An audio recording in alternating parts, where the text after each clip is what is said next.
Ladies and gentlemen, welcome to the Black Tower Show. We are broadcasting 1590 AM WASB, Brockport and Rochester, 1310 AM WRSB, Canandaigua, Rochester. Again, the Black Tower Show. We are joined today by John Perkins. His book, Confessions of an Economic Hitman, is a New York Times bestseller.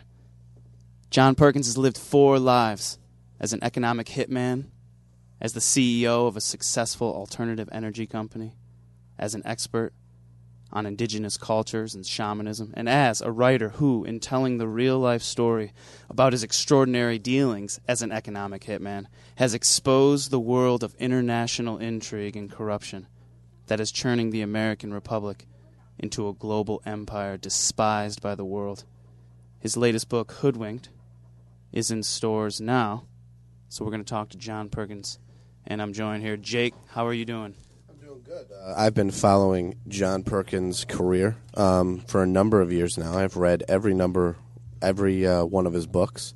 His latest book, Hoodwinked, gives a great analysis of what's going on today economically, how it happened, how the bankers fleeced us and extracted $6 trillion from our economy, and some really good solutions. And he'll be on today to talk about that and to discuss it with everybody. His latest book, Hoodwinked, in stores now. We welcome John Perkins. Thank you, John Perkins, for being on the Black Tower Show. It's great to be with you here this morning. Thank you. Can you tell us how you became what you describe as an economic hitman? Well, yes, it was during my last year at business school at Boston University, and I was trying to avoid the draft. I didn't like the war in Vietnam at all, and I was looking for alternatives. I was married at the time to a woman whose father was very high up in the Department of the Navy, and one of his best friends was very high up in the National Security Agency, which could provide a draft deferment, possibly. So he suggested that I go for interviews. I did, and the National Security Agency ran me through a series of very extensive tests, including psychological tests with lie detectors. And they offered me a position, and basically as a trainee. But at very shortly after that, I heard a recruiter from the Peace Corps speaking at the university, and I was fascinated by the idea of going to the Amazon. So I called my wife's father's friend up and told him about this, and he very much encouraged me to go to the Amazon, to join the Peace Corps, and he said, we'll help you make sure you get into the Amazon. It'll be great training for you. You'll learn to speak another language. You'll learn good survival techniques, etc. I did that, and during my Peace Corps tour, I was approached by a senior vice president from the company I ended up working for, who, as it turns out, was the liaison with the National Security Agency and other intelligence organizations. And he found me out in the Amazon and offered me a job at a company called Charles T. Main, a consulting firm in Boston that did a great deal of work for these other organizations. When I left the Peace Corps, I accepted the job. I became an economist there and very quickly rose to chief economist, which was my official title, and quite soon after I started work there was mentored by an amazing woman named Claudine into the role of economic hitman. Can you define corporatocracy and how it is operating in the world today and why it's dangerous?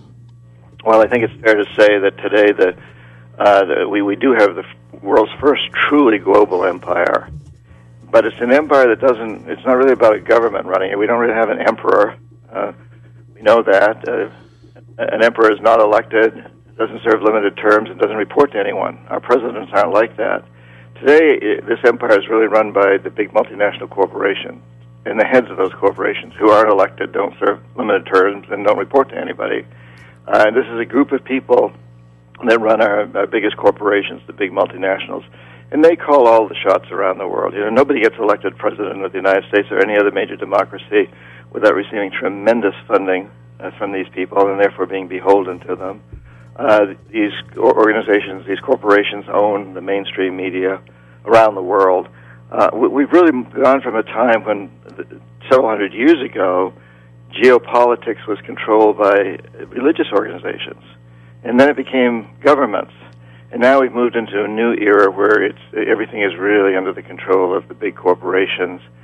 The U.S. government, the World Bank, even organizations like the CIA, spend a great deal of their time serving these big corporations. And the heads of these corporations I refer to as the corporatocracy. Now, I want to emphasize that this is not a conspiracy theory. These people don't even have to know each other, and a lot of them don't. But they're all guided by one single principle, and that is to maximize profits, regardless of the social and environmental costs. And they direct all of their activities toward that end. And so in that, they have a very, very consistent goal. It doesn't require what we would call a conspiracy to make that happen. How intertwined is the U.S. intelligence apparatus and the banking sector? How close are they, and how do they have the same interests? How does that all work? I mean, you have extensive experience in this situation. So. Yeah, that's a little bit like asking taking a big corporation and saying how close is their marketing department to their public to their public relations department, and the answer is that they're separate and they work very closely together when needed. So the organizations like the National Security Agency, the CIA, the Pentagon, really work to serve the interests when it's necessary of the big corporations, of the banking community, and of Wall Street. So it's it's a rather loose affiliation, just like departments in a big corporation are somewhat loose and autonomous. On the other hand, they're there to support each other, and whenever push comes to shove, they can work extremely closely together. So, for example, we saw, in the case of the Iraqi war, the CIA was involved extensively. All of our intelligence agencies were, and the major corporations were making huge amounts of money there. You destroy a country and provide all the material to do that. It offers a great many profits, and then you rebuild the country, and it does the same thing. I've talked to a number of people who work for the CIA that continually share information with the big corporations if it'll help the big corporations gain control of resources or gain markets. And on the other side of the coin, the corporations are very quick to share information that they gather with the intelligence community. You talk about the environmental costs of corporatocracy. Can you tell us about the Ecuadorians and the lawsuit they filed against Texaco and the devastation to their rainforests? I'm very familiar with that. It really started in the late 1960s when I was a Peace Corps volunteer in Ecuador in the rainforest. And at that time, Texaco was coming in and starting to explore for oil, and they found a lot of oil. And we were told, the Ecuadorian people were told, I being there, bought into the idea that this was going to save Ecuador, that it was going to raise Ecuador up out of the dark ages. It was a very underdeveloped country back in those days. It was going to raise Ecuador up out of the dark ages and make life good for all the people. Everyone really bought into that. And, of course, Texaco came in and they caused tremendous destruction of the Amazon. If you go out to the area where they were, it's unbelievable. A lot of people have died, continued to die. The rates of cancer and other diseases associated with toxic waste are extremely high. Children dying, and the water is horribly polluted. You can't drink the water out there. Water has to be brought in, and for poor people, this is difficult. Those people living in that area that's been so devastated, contrary to what Texaco had promised, are some of the poorest in Ecuador, some of the poorest in the world. And so they filed a lawsuit. About 30,000 people got together and filed a class action lawsuit against Chevron, which now owns Texaco. And just within the last year, they were awarded the lawsuit. They won it, a $16 billion lawsuit against Texaco. Now Texaco's fighting it, and Chevron has also said that even if they lose the appeal, they'll never pay it, and they no longer have assets in Ecuador. So they're saying that there's no way the Ecuadorians can force them to pay. It's a civil lawsuit after 30,000 people. It's not a governmental lawsuit. So, in fact, people really can't collect. Things like that happen when the private sector and intelligence, the intelligence apparatus, as I described it before, intersect. Commonly, third world nations end up taking out massive loans, as you described, to pay for hydroelectric water plants and highway systems and office parks and all sorts of things that they don't need and can't afford. You worked at the intersection of intelligence and the private sector. Can you describe some of your personal experiences regarding that? Yeah. Well, for example, the first one that I had, my first assignment was in Indonesia. And I had been trained by this woman named Claudine that I referred to earlier. She had really told me what I would have to do, that wasn't going to do what I thought I was supposed to do as an economist. My real job was to make sure that Indonesia came into our fold. This is in the early 70s, and Indonesia had just gone through a major change in government. The Cold War was on. We discovered that we thought Indonesia had a tremendous amount of oil. We knew it has the largest Muslim population of any country in the world, and we were very, very concerned about what was called the domino effect.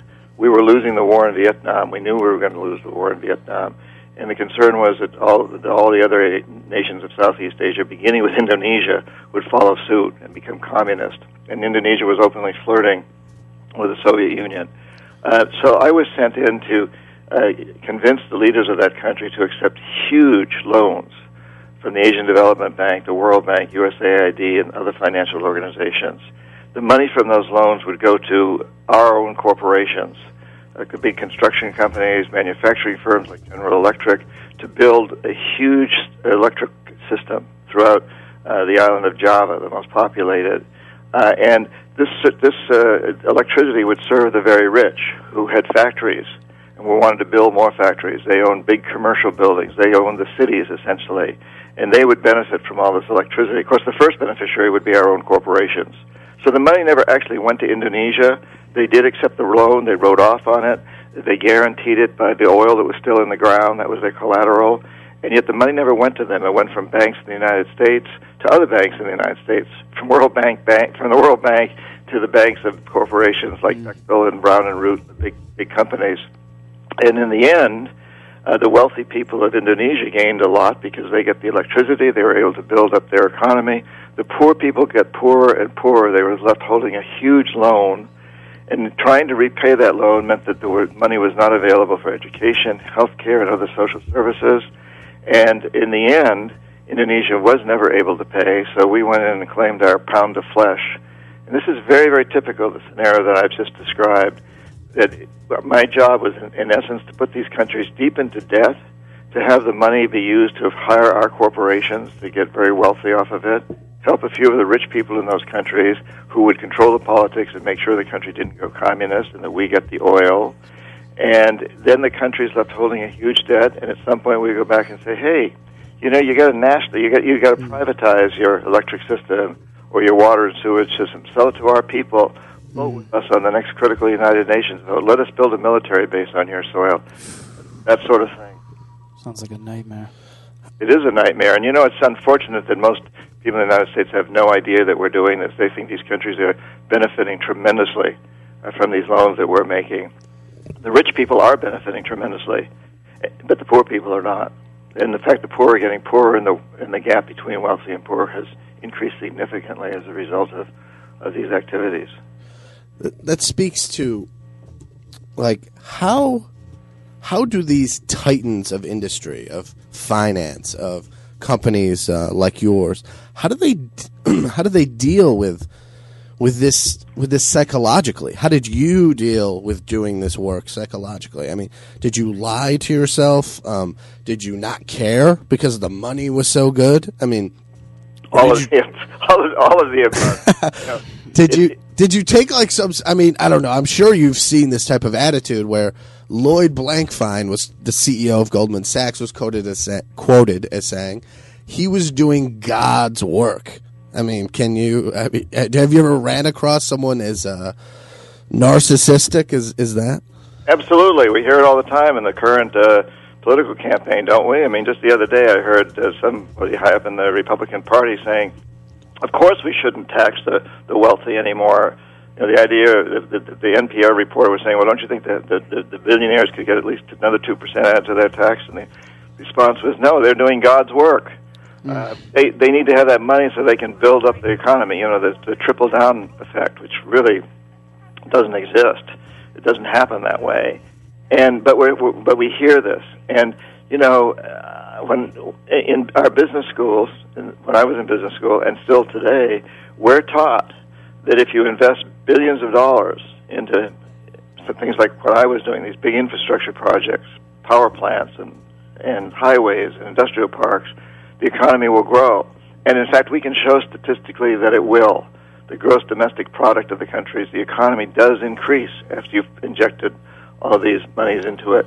What we don't show is that in most of these cases, and in fact to a large degree in the United States now, the majority of the people don't benefit from that growth. That growth is taking place at the highest levels. And in countries like Indonesia and Ecuador and so many of the other third world, as we call them, countries where I worked, the economic statistics do not reflect the majority of the people at all.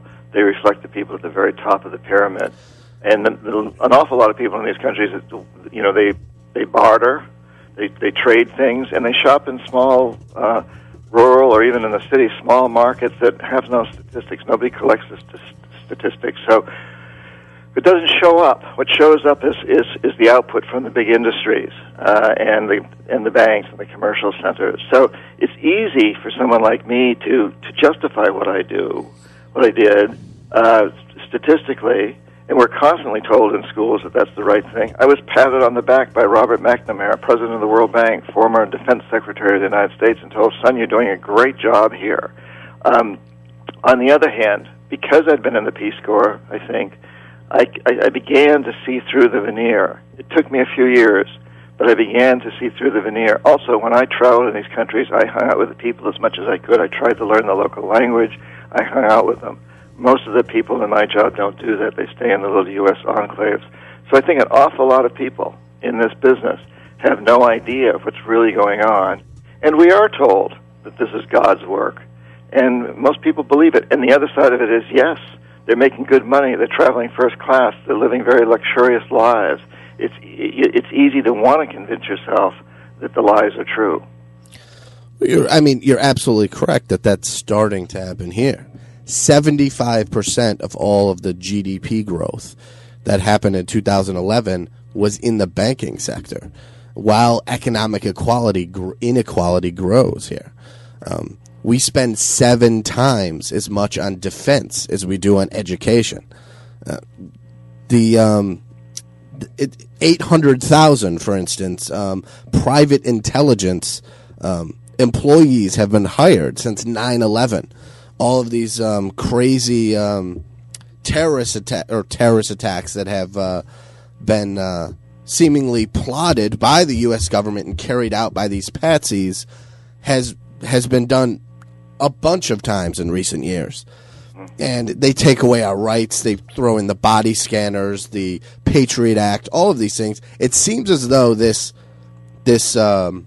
intersection of intelligence and banking and finance and private industry has really seized, whatever this is, has seized control over this country and I think the West, as far as if you look at Italy and Greece, how they have these unelected bankers as their leaders now. It's getting really bizarre. It is bizarre. It's terrible. We have to turn this around because we know we've got an unsustainable system here, and one that does not adhere to the principles that I grew up with as being the American principles. Yeah, I mean, every time I go through an airport, which is often, I fly a lot, it really upsets me of how much money is spent to, subject my body to more radiation or whatever the hell those machines do. And I have a number of friends that have been in the covert business, and they tell me that any serious person can get weapons through those things. You can get the very wire cutters that were used for 9/11 can be made out of polymers, out of plastic, and they can slip right through there without ever being seen. Same with certain kinds of guns that can be made out of plastic. So those things are not really there to provide more security to us. They're there to provide huge amounts of jobs to the private contractors that set them up into the industries that make all that equipment. And, we're all paying for it out of our tax money. I think if you're head of Al-Qaeda, you're sitting someplace wherever you're sitting, and you're really laughing at all this. You say, why would I want to blow up another airplane in the United States? Why would I want to hit another building in the United States? They're already destroying themselves by wasting so much money on trying to, or at least alleging that they're protecting themselves from what I might do, so I don't need to do it. Do you suspect that there could be a false flag attack manufactured by the United States and Israel in order to usher in war with Iran? There's no question that there could be. I think we know that we've done things before. We know that weapons of mass destruction was, a false flag, so to speak. We know that we did this in the Bay of Tonkin and for Vietnam and even Pearl Harbor to some degree. We certainly know that we're capable of these things. And God help us if we go to war with Iran. Over 20% of the world's oil flows through the Straits of Hormuz, and I was one of the people that was involved in developing the big military base down on Bandar Abbas, Iran, right on the Straits of Hormuz. We were developing it for the Shah, and basically for ourselves. We had an agreement with the Shah that we would develop this huge military base down there, one of the hottest places on the earth, temperature-wise, and I spent quite a bit of time sweating it out down there. Because we wanted to control the Straits of Hormuz. Well, now the mullahs have it. Now Iran has control, and if we go to war, that area will be shut down. I think it would be a devastating thing, but it'll be, just threatening war helps the tremendous numbers of increases the tremendous numbers of dollars and profits that the industries that support war make. So they love it. I don't think they really want war. What they want is to gear up to war more and more and more, build more jets, more missiles, come up with more extensive systems that put money in the coffers of these big corporations, corporatocracy. Could any presidential candidate, in your opinion, make a real difference in terms of lessening the power of the corporatocracy? I hate to say this. I'm a very loyal American, and I'm very disturbed, but the President of the United States does not have a lot of power and is very, very vulnerable. And I really hate to say that. I think my own opinion is that Obama is a good guy, and he came into power wanting to do the right thing. But as soon as you step into the White House, you begin to understand that you don't have much power at all. You have limited things. There's certain things that you have some control over, but they're not important things from an international standpoint. If you try to mess with the system, you're going to go down. And the president knows this. I mean, in Kennedy's day, he could have sex with Marilyn Monroe and lots of other people, and that was okay. Everybody knew what was going on. The only way you could take him out was with a bullet. Things really changed, attitudes, and by the time Clinton was in office, you could impeach a president because he did what? I don't even think he had sex with Monica Lewinsky. I'm not sure what he did, but there was something going on there, and it brought him down. He was impeached. I mean, that's a huge change. And just recently, we saw the head of the IMF destroyed, his career destroyed, his run for the president of France destroyed, the possibility of that, and also he lost his job because a chambermaid accused him of rape. Now, I'm not justifying anything there. I don't know the truth behind what happened. He may have been guilty of sin.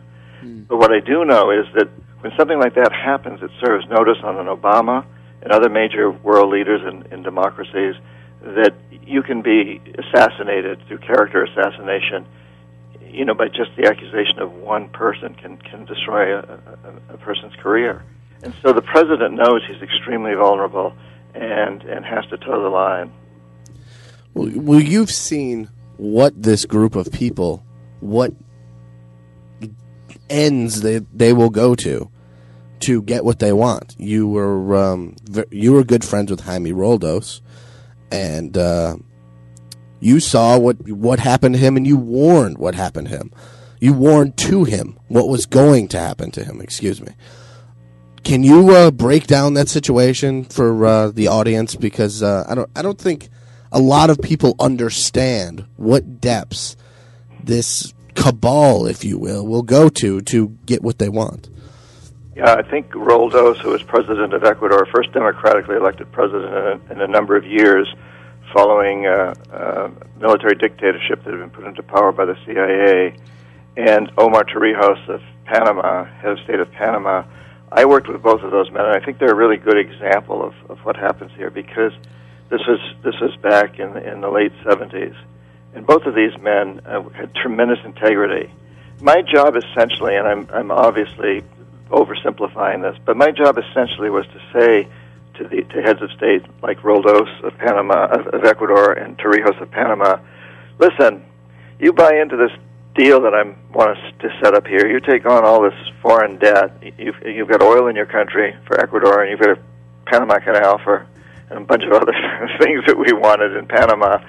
So you accept all this debt in the name of your people, and we'll use the money to bring our corporations down here to build power plants and industrial parks that'll help your cronies, your buddies, the people at the top of the pyramid, and everything will be great, and you will make a lot of money in the process. Your brother-in-law owns the John Deere franchise. We'll pay him more than we should to rent his equipment, and your other brother-in-law owns the Coca-Cola franchise. We'll buy lots of Coca-Cola from him, et cetera, et cetera. On the other hand, if you don't follow this, if you don't play the game, well, remember what happened to Salvador Allende of Chile, who was overthrown in a CIA coup. Remember what happened to Arbenz of Guatemala, who was overthrown in a CIA coup. Remember what happened to Mossadegh of Iran, overthrown in a CIA coup. And Lumumba of the Congo, and Diem of Vietnam, and on and on. We can reset a whole list of names.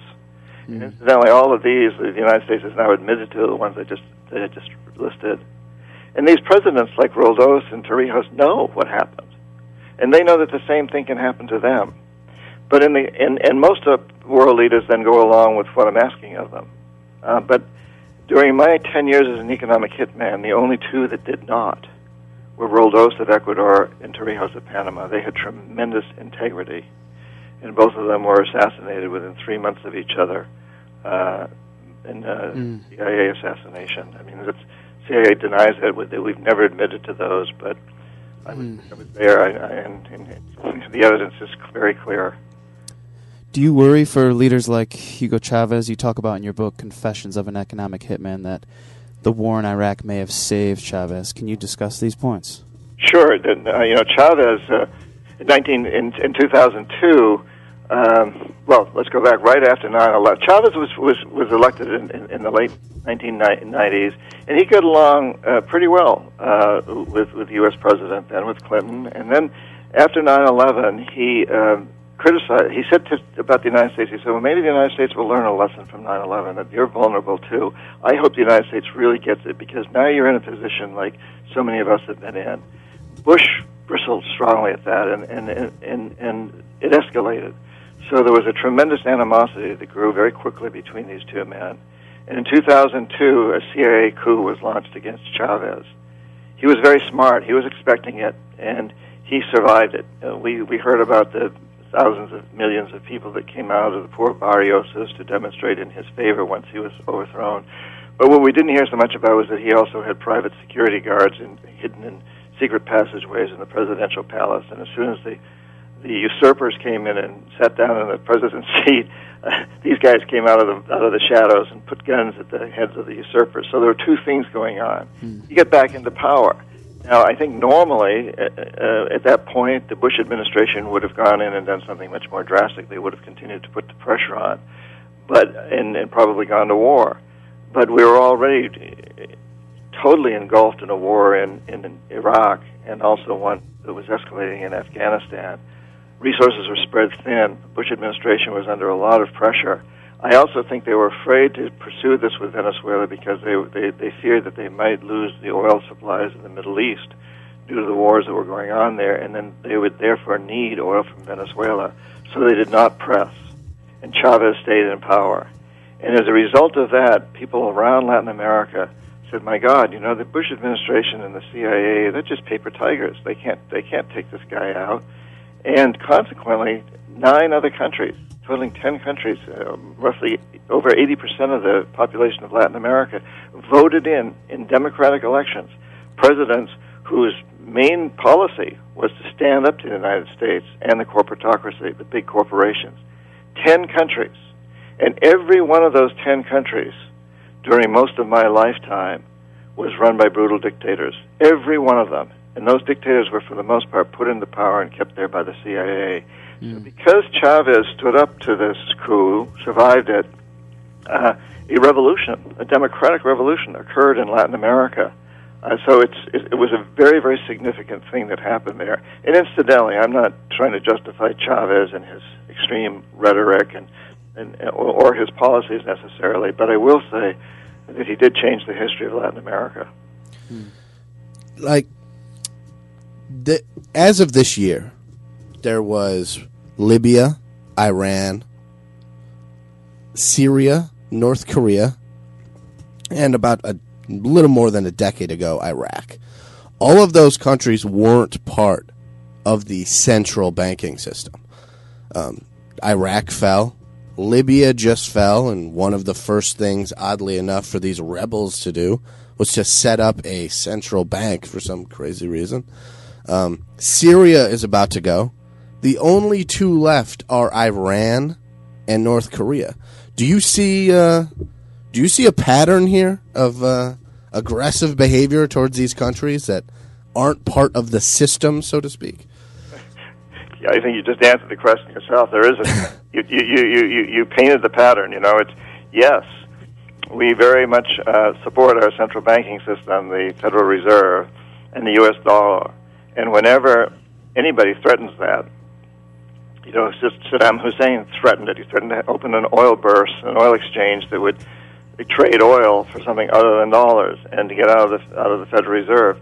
Gaddafi, absolutely, he threatened to set up a whole new monetary system around the world called the gold dinar, and he had lots of gold supplies to back it. And Iran has threatened to do that. So I think that's really what the threats against Iran are about. I don't think they're about nuclear weapons, because even the CIA, some of their analysts recently said Iran's not building nuclear weapons. I don't know for sure, but I think all of these things have a lot more to do with defending the dollar and the Federal Reserve, our central banking system. It's very, very important to the corporatocracy that these systems stay in place. And so whenever anybody threatens them, we threaten to go to war with them, and sometimes do go to war with them. I want to go back to Chevron and how corrupt they are, and I encourage people not to buy Chevron. Can you talk about the pipeline in Myanmar and how that has affected the people there? I've never been in Myanmar. I'm close to going there, I think, soon, but hopefully. So I can't speak from personal experience, but certainly, that was Chevron also. It struck this deal, and as a result of that, gave Chevron a lot of power in that country, and power in a government that's proven itself to be extremely corrupt and brutal. And it's typical of these big oil companies. Chevron's one of the worst. Exxon's very bad too. Shell's bad. I mean, most of them are bad, and unfortunately, it's really hard to know who to buy your oil from. If I have the opportunity, I'd prefer to buy from Citgo, because they're actually Venezuelan owned, and they put a lot of money into healthcare throughout Latin America and other good services. But these oil companies have amazing power. I don't think any of us realizes the extent of their power, and they don't even need to flex their muscles usually, because they can get the banking institutions to do it, or many others. It's because so much of the U.S. economy depends on, ultimately, on oil and the oil industry. The whole plastics industry depends on oil, of course. So in Myanmar, or Burma, is a very good example of a country that's been co-opted by the economic hitmen, who in this case work for Chevron. The world needs solutions right now. So many people have analysis and breakdown of what's going on, but not a lot of people have real solutions. And people who have solutions, I don't know, you question if they're co-opted by some entity or something. In your latest book, Hoodwinked, you give great analysis, and you offer solutions to the problems we face today. For those of our audience who haven't read your book yet, what solutions should we be offering? Where do we begin? How do we attack this thing? Well, I think the first thing is to say I'm very, very hopeful. I know we can change this and that we must, or I wouldn't be on this show and I wouldn't be writing books. Yes, Hoodwink goes into that extensively. I'd also like to encourage your readers, in addition to reading Hoodwinked, if they're interested in the solutions, to subscribe to my newsletter. They have to actively put in their email address at my website, johnperkins.org. But every couple of weeks I have a newsletter that talks about these things. I think the most important thing for us to understand, trying to boil a book down into a few minutes here, is that the corporations now are in control, and their heads, the corporatocracy, are the modern equivalent of the old emperor. And yet those corporations are totally dependent on us, on you and me and your listeners. They can't exist, and they certainly can't thrive without us. And if you want to look at the statistics and the history, you'll see a lot of huge corporations have gone out of business because we, the people, didn't support them. And we've seen huge changes throughout my lifetime because of actions that we've taken to change corporations. For example, apartheid in South Africa. When I was in college, we boycotted the corporations that supported it, and apartheid pretty much ended. Rivers in the United States were on fire with pollution. We had terrible pollution in this country. We forced the corporations to clean up those rivers and to open their doors wider to women and minorities and to get trans fats out of foods. We've had tremendous success because these corporations are totally dependent on us. You could say that the marketplace is a democracy if we choose to make it that. Every time we buy something or don't, we're casting a ballot, and it's a very important ballot. And so the good news for me is that we can change, given the fact that the corporations control all of this, we can change all of this without carrying arms and attacking people. We can change it pretty much by the way we shop or don't shop. And also by really changing our whole view of our economy. So right now these corporations follow one specific goal, which is to maximize profits regardless of the social and environmental costs. That's not the goal I was taught in business school for corporations. That was just one of a number of goals. The others included taking good care of your clients, taking good care of your suppliers, and being a good community citizen, paying taxes. Not only paying taxes, but taking the extra step in supporting school systems or building municipal buildings, participating in the community. That was what was taught in the business schools in the late 60s when I was in business school. Yes, you have to make profit, you have to pay a decent rate of return to your investors, but there's so much more, being a good citizen. That all changed in the 70s when Milton Friedman and the Chicago School of Economics came along and said, oh, no, none of that's true. The only thing that's true, the only goal of business should be to maximize profits, regardless of the social and environmental costs. It's created a dysfunctional world. It's created a failure. One example of that failure is that less than 5% of us live in the United States, and we consume almost 30% of the world's resources, while half the world verges on starvation, or is actually starving. It's not a model. You can't replicate that in China and India. They may want to, but you can't replicate that. And so we have to understand that we've created a failure, and it's been around these corporations, and we have control over the corporations. So we must force these corporations to understand that they need to accept a newer goal, and that goal is to go ahead and pay a decent rate of return to your investors. That's necessary, but do so only within the context of creating a socially and environmentally friendly, responsible world. Only within the context of creating a world that's sustainable, that's just for all people, and where everybody can thrive at some level. Seems to me that like we're talking about injecting some kind of morality into the corporatocracy, although we really can't force people to conduct their business in a moral way. We can force them with laws to act in a moral way. Do you think that's kind of where we're heading? Will we have to force people to take accountability, the corporatocracy to take accountability for their actions? I think we have to understand that the laws are not going to change until we can change the corporations, pretty much. I mean, we need to work in both realms. Absolutely, people who are out there trying to change laws, I'm all for that. But the fact of the matter is the corporations have a tremendous control over what laws are written in this land today. There's 35,000 lobbyists working for corporations right now today in Washington, D.C. alone. They have a lot of power, and our politicians are extremely vulnerable to them. So we really have to keep putting the pressure on the corporations. I speak at a lot of business schools, MBA programs at places like Wharton and Stanford and Cornell and Columbia, and I also speak at a lot of business conferences. I just came back from Istanbul, where I was the keynote speaker at a conference of 4,000 executives, and I'm headed off to Istanbul again in about a month to do something similar. And what I always tell these people is, listen, a species that isn't sustainable goes extinct. You guys are heading up some of the most powerful organizations in the world. We're moving into a new era, an era that's got to be defined by sustainability. Take the lead. The leaders always prosper. Back in the times when city-states became nations, one of the few business organizations that really understood this was the Medici family. They knew they couldn't just survive with a bank in Florence. They had to expand into Venice, Rome, and Geneva. They thrived. They saw what was coming. So I tell these executives, and I think we all need to get the word out there, that it serves the self-interest of corporations to move with this new recognition that we must create a sustainable world, in a world where all of our children will thrive.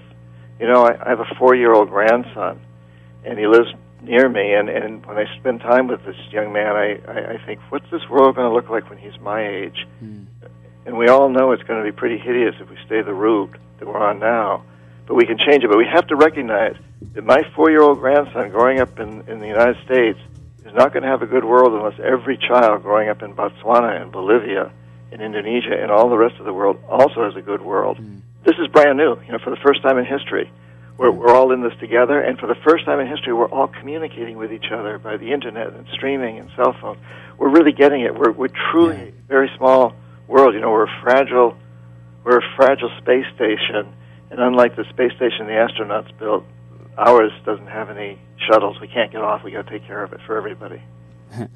And it seems like the issues that affect us, our problems are the same. We're sharing the same issues. Did you find that executives are generally receptive to your ideas?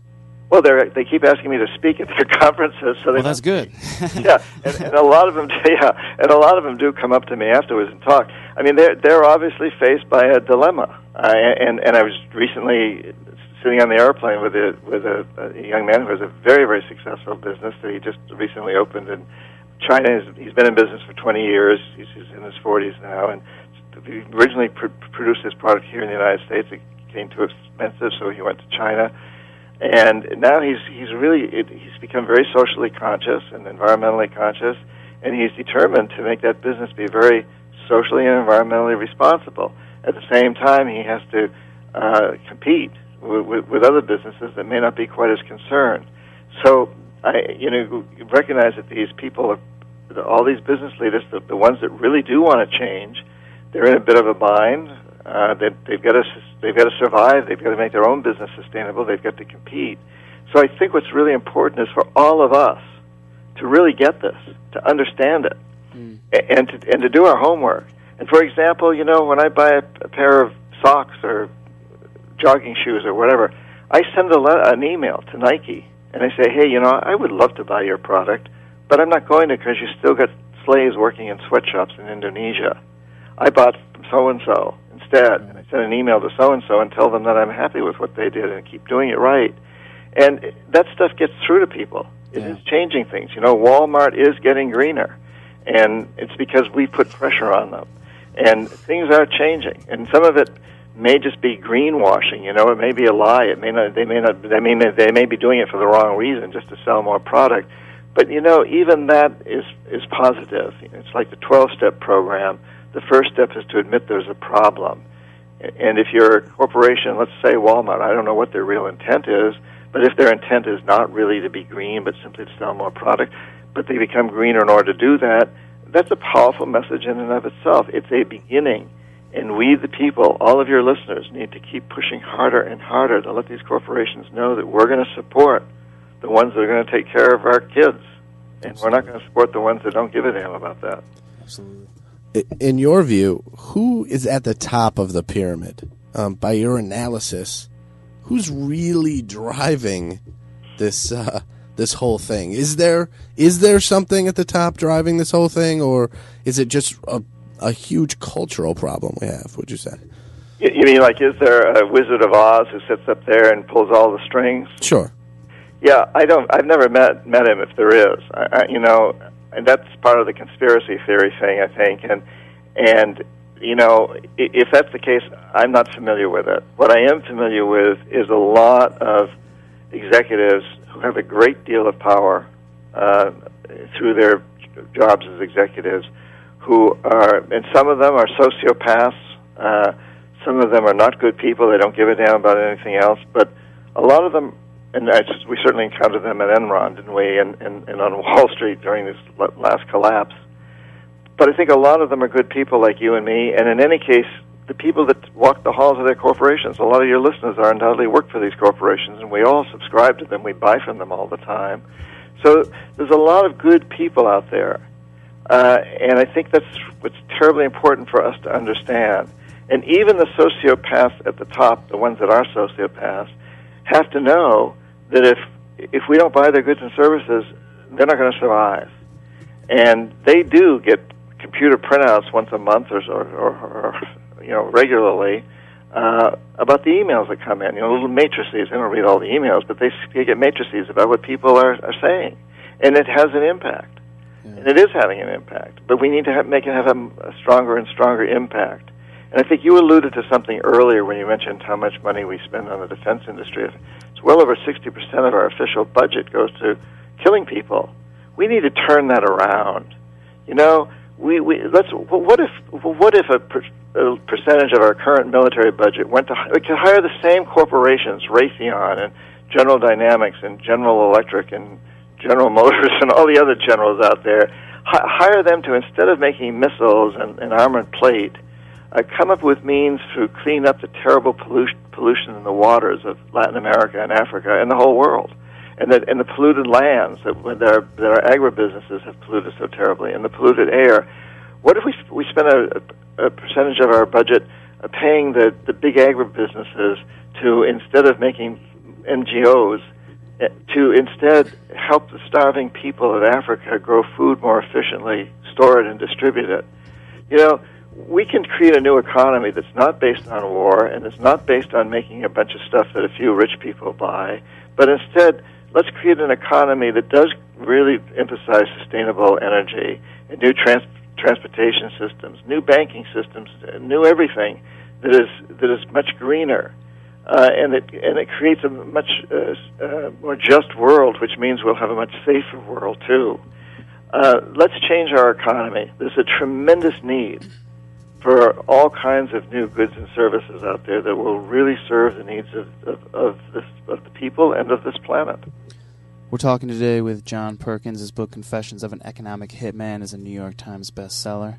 His new book, Hoodwinked, is in stores now. We're broadcasting 1310 WRSB, 1590 WASB.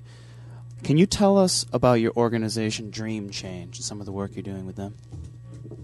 Yes, I'd love to. And people can go to the Dream Change website, which is being revised. But it originally started as, when I was in the Amazon, my life was saved by a shaman there, an indigenous shaman, and I took a great interest in that and wrote several books on that, and I teach workshops on it. And I see a great analogy here because the shamans teach us that anything's possible, and that all we have to do is change our dream. And by that, they really mean change the paradigm.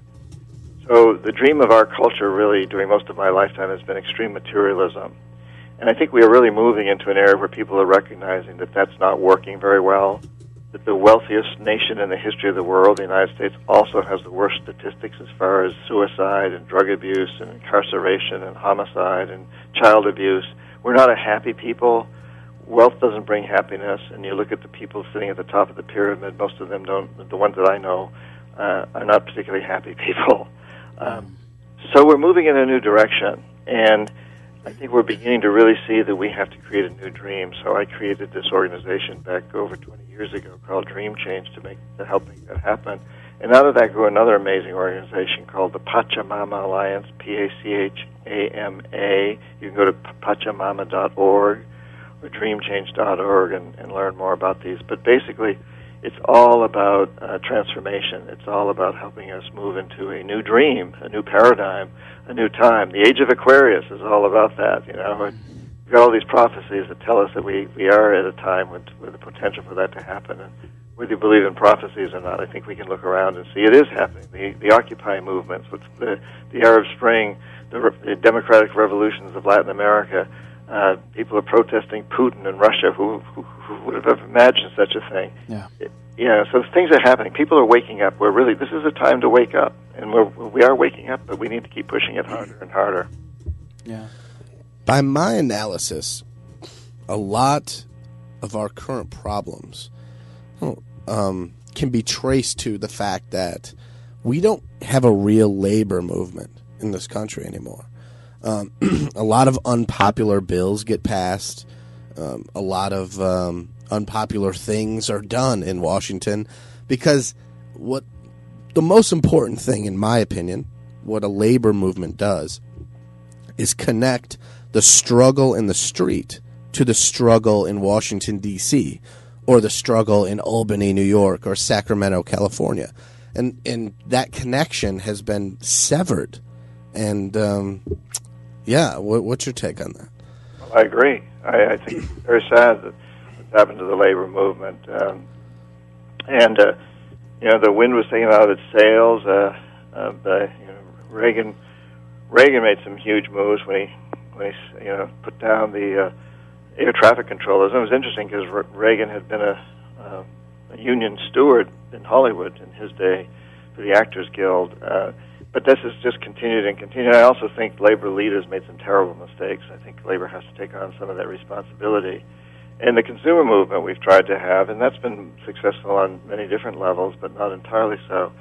The message here is we all need to wake up a lot more. And whether it comes from a labor movement or a consumers movement or the current Occupy movement, which I think has been very, very powerful in at least getting the message out that we need to change. The important message is that we, the people, have to do it. Our leaders are not going to do it, and the status quo won't do it, and the leaders are part of the status quo. We've got to understand, that this business of the franticness, the drama over, Santorum and Romney and Obama, who's going to win, as though that's going to change everything. And we certainly saw by electing Obama that we had one of the most liberal senators in the United States replace one of the most conservative presidents, and really an awful lot didn't change. Some things did change, but the big things didn't change. And I think that's got to serve notice on us that it's got to be we the people. And Obama's always told us that it has to be us. So this is the important news, that this upcoming election is important, but it's only important symbolically, really, and on a few relatively minor issues. What's really important is this show. And what's really important is that the people listening to this show wake up every morning excited, saying, I'm going to take some action today. I want to see my country do better, and I'm going to do something to make it do better. Yeah. Every one of your listeners has passion, and every one of them has talent. Every one of you out there that's listening to my words right now, you all have passion, you all have talent. I don't know what yours are. I have a passion for writing, and hopefully some talent in it, so that's where I'm going to direct my energies when I get off this phone today, to writing the next book and writing blogs, etc. But every listener out there has passion for something and talent. And if every day you'll use some of that passion and some of that talent to create a world you want to see yourself and your children and your grandchildren grow up in, if we all do that, if we all direct our passions and talents to creating a sustainable, just, and peaceful world, and one that's thriving for everybody, we'll get there. But it has to come from us. Absolutely. Words of wisdom. John Perkins. Now, as I was doing a little research, I have to ask about your trip to Panama with Jane Goodall. Can you explain some of the work that you did there?